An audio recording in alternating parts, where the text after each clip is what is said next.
Podcast siin, täna ma sain see Watch Dogsi Wii U'le lõpuks kätte. Sellel on see mingi special edition, day one edition, mingi breakthrough back. Ma pean fookusesse saama selle. Includes additional unreckable back. Breakthrough back.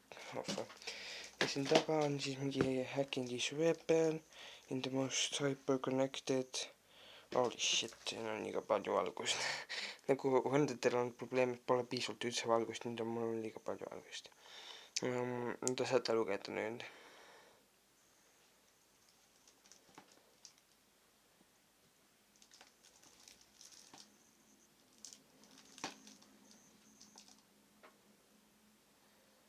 Nii, sellel kohe. Nii, ja nüüd ma teen selle lahti. Nii, mis ma kasutan. Ma võtan selle otsa. Sellega sodi otsakese. Lõhnab nagu värske mäng. Ma ette tellisin seda, mis juba 100 amet. 7 euro taga.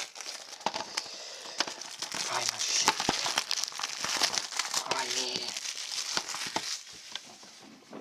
Jaa, vaat see on ikka siukest. See on nii ilus. Jaa. See lõhn. Kui palju.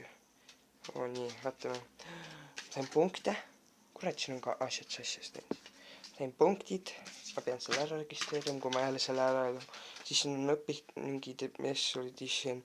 One single player mission. Breakthrough back. Breakthrough back contains one extra single player mission. Vehicle expert back. Mingid õpetused. Nende elu. Kus see kood veel on? Siin, teie ei saa seda koodi kasutada, sest ma kohe vahele sisse. Liiga kuri. Siis mul on siin juhend. Just nüüd kõik sitavärgid, mida iganes. Fuck. Jookske perse. Seda ma vast ei loe ja mulle meeldib kohe avastada ise. Siin on mingid Extend your Watch Dogs Experience. Vaata, Watch Dogsil Wii U'l ei olnud neid kujusid, et sa saate osta selle. Siis on mingi lisajuttu sellest Play Store'is igal pool müüa. Ja siis on see mingi te lahte CTOS Mobile. Mingi see companion äpi ja tollega saate arvutimängijate ja nende mängijate vastu mängida. See ongi see kaardi, see tärgid, nii et põhimõtteliselt see ongi, mis siin kõik sees on, nii et tšauki siis.